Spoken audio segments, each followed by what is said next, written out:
कोशिश करते हैं एक बार। हेलो माय डियर फ्रेंड, आप लोगों का इस समय प्रेशर आ गया है एकेटीओ का। हम लोग सोचते हैं कि काश कोई टीचर हमें एंड वक्त पर आके सिर्फ इम्पोर्टेंट क्वेश्चनों को एक बार समझा दे, लेकिन क्या करें, टीचरों के पास टाइम ही नहीं होता है। तो इसीलिए मैं आप लोगों को सिर्फ 3 दिन में एनालिसिस पूरा कंप्लीट करके दिखाऊंगा और समझाऊंगा भी। आप मेरे वीडियो को 1 से 2 बार प्ले करके देखिए।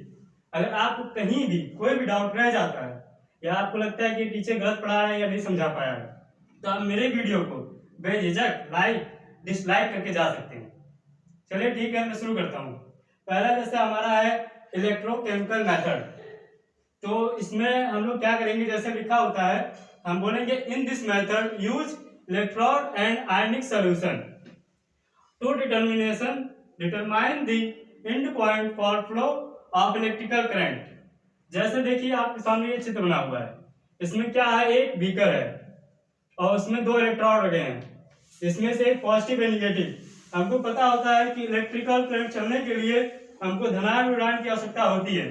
बिना धनायन और ऋणायन के करंट फ्लो ही नहीं हो सकता है, ठीक। और उसी तरीके से जो धनायन होता है उसे एनोड कहा जाता है और जो ऋणायन होता है उसे कैथोड कहा जाता है। अब इन दोनों को मिला के हमारा बनता है इलेक्ट्रोड, और जो सोल्यूशन होता है उसे आयनिक सोल्यूशन कहा जाता है। क्यों हम इसमें आयनिक सोल्यूशन डालते हैं?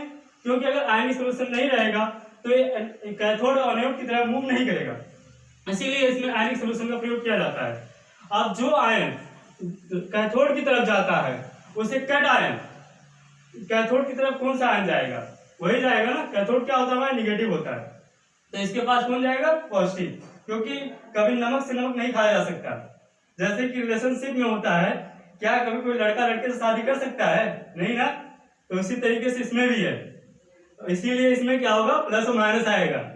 अब जो आयन ऋणायन कैथोड एनोड क्या होता है हमारा? पॉजिटिव। तो पॉजिटिव की तरफ हमारा क्या जाएगा? Cl। ये यहाँ पे क्या होता है? माइनस, तो इसको कहा जाएगा एनायन। अब आपका इलेक्ट्रोकेमिकल मेथड बना कैसे है उसकी डिफिनेशन के अनुसार, जैसे in this method use electrode, यानी यहाँ इलेक्ट्रोड है, ठीक, एंड आयनिक सोल्यूशन यानी NaCl to determine the end point. क्या करते हैं टाइट्रेशन में? हर टाइट्रेशन हमको एंड पॉइंट पता करना होता है। फिर कैसे? For flow of electrical current. बस आप इतना लिख दीजिए, आपका इलेक्ट्रोकेमिकल मेथड खत्म। ना कि इसमें टाइट्रेशन पूछा है। अगर आप टाइट्रेशन लिखते हैं तो ये गलत हो जाएगा, आपको एकेटी वाला एक भी नंबर नहीं देगा। अब इलेक्ट्रोकेमिकल मेथड ऑफ एनालिसिस आ जाइए, जिसके हमारे सिलेबस में 3 मेथड है। पहला है कंडक्टोमेट्री, दूसरा है पोटेंशियोमेट्री और तीसरा है पोलियोग्राफी। आपके सिलेबस में दिया है तो आप लोग इसका नाम आसानी से याद रख सकते हैं। आइए कंडक्टोमेट्री देखते हैं। कंडक्टोमेट्री क्या होता है? कंडक्टोमेट्री है जैसे it is measurement of conductivity of ionic solution caused by mobility of ion. यानी किसमें ये क्या करता है? मेजरमेंट करता है। किसका? कंडक्टिविटी का। किसकी सहायता से? आयनिक सोल्यूशन की सहायता से। आयनिक सोल्यूशन में क्या होता है? आपका आयन होते हैं जिनकी मोबिलिटी के आधार पे ये बनता है। मतलब इसका मेन पर्पस है conductivity of ionic solution caused by mobility of ion. इतना लिखे, आपका कंडक्टोमेट्री खत्म। अब आते हैं इसके प्रिंसिपल पे। The main principle of conductometry that, इतना आप यहीं से लिख दीजिएगा क्योंकि इतना हमेशा उठा लिया जाता है।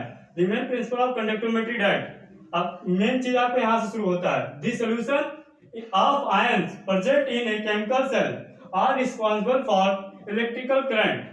मतलब आयनिक सॉल्यूशन में जो हमारा सॉल्यूशन है, तो उसमें प्रेजेंट जो आयन होते हैं उन्हें क्या कहा जाता है? केमिकल सेल, जो रिस्पांसिबल होते हैं किसके लिए? इलेक्ट्रिकल करंट के लिए। So when those ion moves toward, ये आयन जो होते हैं मूव करते हैं एनोड एंड कैथोड की तरफ।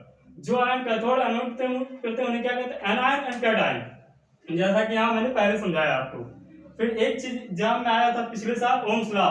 तो ओम्स लॉ को देखिए, समझिए। ओम्स लॉ डेट दी, इतना आप पहले लिख दीजिए ओम्स लॉ, हेडिंग से उठा के लिख दीजिएगा। तो उसका डेट लिखिए। डेट क्यों लिखा है? जो कि होता है the voltage across a conductor is directly proportional to the flow of current। पूरे हम लोग मेथड में क्या पढ़े हैं? वोल्टेज और करंट के बारे में बात चल रही है, पोटेंशियल के बारे में। तो ओम्स लॉ क्या है? the voltage across a conductor is directly proportional to the flow of current।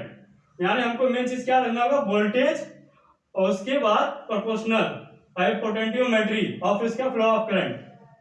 ये क्या करता है, प्रोवाइड और physical conductor condition and temperature remaining constant. और पुराने हम लोग हिंदी में पढ़े हैं ओम्स लॉ क्या होता है, अगर किसी भी तार कोई किसी भी चीज में इलेक्ट्रिकल करंट बह रहा है और उसके आकार, आयतन, लंबाई, चौड़ाई, टेम्परेचर और करंट में कोई डिफरेंस ना हो तो उसमें क्या होता है, हमारा वोल्टेज डायरेक्टली प्रोपोर्शनल होता है करंट के।